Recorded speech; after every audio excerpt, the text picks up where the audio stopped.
Hablemos ahora específicamente del derecho a la protección contra el despido arbitrario, reconocido en el artículo 27 de la Constitución. ¿Qué implica este artículo? El artículo 27 prescribe: la ley otorga al trabajador adecuada protección contra el despido arbitrario. El tribunal aclara que no consagra un derecho a la estabilidad laboral absoluta, solo reconoce el derecho a una protección adecuada, dejando que la ley determine cómo entenderla.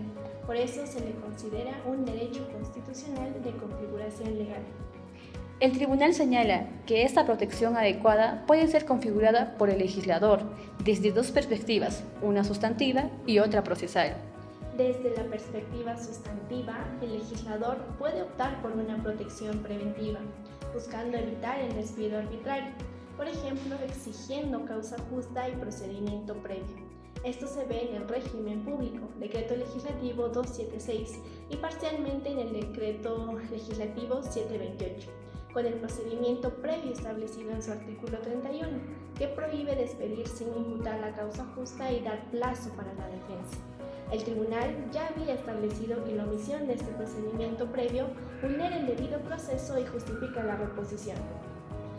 La otra opción sustantiva es la protección reparadora o indemnizatoria. Aquí la ley no evita el despido, sino que prevé una compensación económica o indemnización por el accionar arbitrario. El tribunal considera que este régimen es compatible con la Constitución si el trabajador acepta la indemnización o la busca en la vía ordinaria. Este es el régimen legal principal adoptado por el legislador para los trabajadores de la actividad privada en el artículo 34 del Decreto Legislativo 728. Entiendo. Entonces, la ley prevé la indemnización como protección principal en el sector privado, pero ¿cómo encaja el amparo con su efecto restitutorio en este panorama? Aquí entra la perspectiva procesal de la protección adecuada. El régimen sustantivo, preventivo, reparador no es incompatible con un sistema de protección jurisdiccional con alcances diferentes. La vía ordinaria, como mencionamos, suele estar ligada al régimen reparador, ordenando el pago de la indemnización si el despido fue arbitrario. Sin embargo, el proceso de amparo constitucional ofrece una vía procesal de eficacia restitutoria. La finalidad del amparo, según la Ley 23506, es reponer las cosas al estado anterior a la violación o amenaza de violación de un derecho constitucional.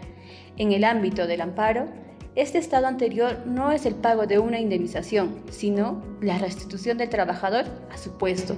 Es crucial entender que en amparo no se cuestiona solo si hubo una causa justa de despido.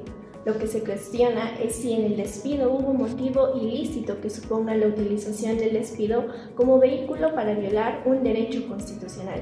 El bien jurídico protegido en amparo no es la estabilidad laboral per se, sino el goce y ejercicio de los derechos constitucionales. Un ejemplo claro es el despido discriminatorio. Esto aclara mucho. Entonces, aunque el Decreto Legislativo 728 prevea la indemnización, el amparo puede ordenar la reposición si se vulneró un derecho constitucional. ¿En qué casos específicos el Tribunal Constitucional ha establecido que procede la reposición vía amparo? A lo largo de su jurisprudencia, el tribunal ha delineado tres supuestos principales donde los despidos por afectar derechos fundamentales generan efectos restitutorios. 1. Despido nulo, previsto en el artículo 29 del Decreto Legislativo 728. Ocurre cuando se despide por motivos como afiliación o actividad sindical, representación de trabajadores, discriminación por sexo, raza, religión, política, etc., embarazo, ser portador de SIDA o discapacidad. Estos despidos vulneran derechos fundamentales específicos. 2.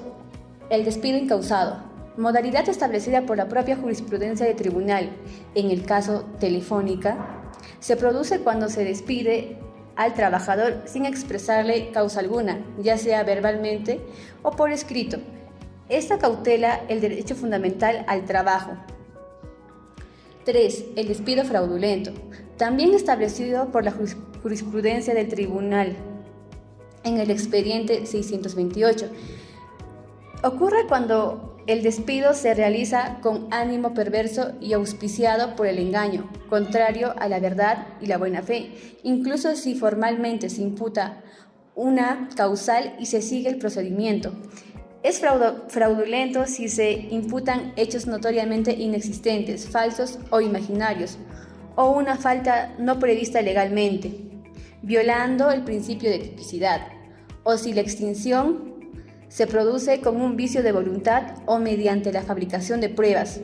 Estos supuestos, al no existir una causa justa real o hechos que la configuren, son equiparables al despido sin causa, es decir, el despido incausado, y lesionan el derecho constitucional al trabajo. Es importante destacar que el tribunal considera que la extinción unilateral del vínculo laboral, basada única y exclusivamente en la voluntad del empleador, está afectada de nulidad y carece de efecto legal cuando viola derechos fundamentales. Esto supera la vieja noción de que la fábrica o el centro de trabajo era una zona franca, donde los derechos fundamentales del trabajador quedaban en la puerta. La lesión de un derecho fundamental constituye per se un acto inconstitucional. Y precisamente por eso, el tribunal, al amparo de la Constitución, tiene la obligación de disponer la tutela más amplia y efectiva, restituyendo al agraviado en el goce pleno de su derecho vulnerado, lo que se consigue cesando el acto lesivo y privándolo del efecto legal. Este efecto restitutorio, la reposición, ha sido la línea jurisprudencial del tribunal en casos de despidos constitucionalmente arbitrarios desde 1995. Fantástico. Esto nos da un panorama claro de cuándo el amparo es la vía idónea y cuándo un despido puede llevar a la reposición. Volviendo al caso de don Eusebio Llanos contra Telefónica, ¿cómo se aplican estos principios? En el caso de don Eusebio se le imputó una falta grave, haber sobrevalorado una factura de alojamiento a su propia solicitud y exigencia. Él negó el hecho alegando que se violaba su derecho al honor y buena reputación y presentó un acta de conciliación donde el propietario del hostal ratificaba el monto real de la factura. La empresa, por su parte, presentó posteriormente una comunicación del hostal que respaldaba la imputación de sobrevaloración a solicitud del trabajador. El tribunal, aunque reconoce que los hechos son similares a otros casos donde sí ordenó la reposición, encontró una circunstancia particular en este proceso. La dilucidación de la controversia requería medios de prueba adicionales para determinar la veracidad de los hechos imputados, si hubo o no la sobrevaloración y a solicitud de quién. Y aquí volvemos a la característica del amparo que mencionamos al inicio. Carece de estación probatoria amplia, dado que la controversia fáctica era compleja y requería una actividad probatoria que no podía realizarse en el amparo. El tribunal concluyó que la pretensión debía ser desestimada. Entonces, ¿se quedó sin protección don Eusebio? No exactamente. El tribunal declaró la acción de amparo improcedente, pero esto no significa que su derecho no exista o no pueda ser tutelado.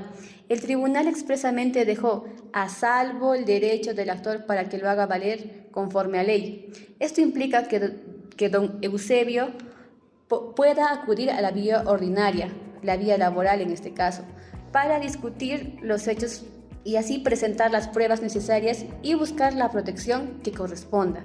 Esta parte de la sentencia es clave. Demuestra que, si bien el amparo es una vía alternativa y directa para la protección de derechos fundamentales, sus limitaciones procesales como la probatoria pueden determinar que en ciertos casos complejos la vía idónea sea la ordinaria, donde sí se puede actuar y evaluar una mayor cantidad de pruebas y tipos de pruebas. Muy claro. Entonces, como resumen, podemos decir que en el Perú los derechos fundamentales aplican entre particulares, que el amparo es una vía alternativa a la ordinaria para protegerlos, incluso frente al despido, y que el Tribunal Constitucional ha definido supuestos específicos de despido nulo, incausado y fraudulento que ameritan la reposición vía amparo, más allá de la intervención prevista en la ley laboral ordinaria. Sin embargo, si el caso requiere una probanza compleja de los hechos, el amparo puede ser improcedente, quedando la vía ordinaria como opción. Correcto. El Tribunal Constitucional, a través de esta y otras sentencias, busca reforzar los niveles de protección de los derechos del trabajador frente a prácticas empresariales abusivas, aunque sin llegar a una estabilidad laboral absoluta. Reconoce que el despido arbitrario es repulsivo al ordenamiento jurídico y que la protección adecuada del artículo 27 puede ser reparadora o restitutoria, dependiendo si se vulneró un derecho constitucional. Y esto es un avance importantísimo en la tutela de los derechos en las relaciones privadas, reconociendo que los derechos fundamentales no pueden dejar de aplicarse simplemente porque estamos en un contexto laboral privado. Un análisis realmente profundo y esclarecedor. Les agradezco muchísimo, Maomi, María, por compartir sus conocimientos y ayudarnos a entender esta compleja pero vital área del derecho. Gracias a ti, David, ha sido un placer. Un gusto estar aquí. Y a todos nuestros oyentes, esperamos que este episodio les haya sido de gran utilidad.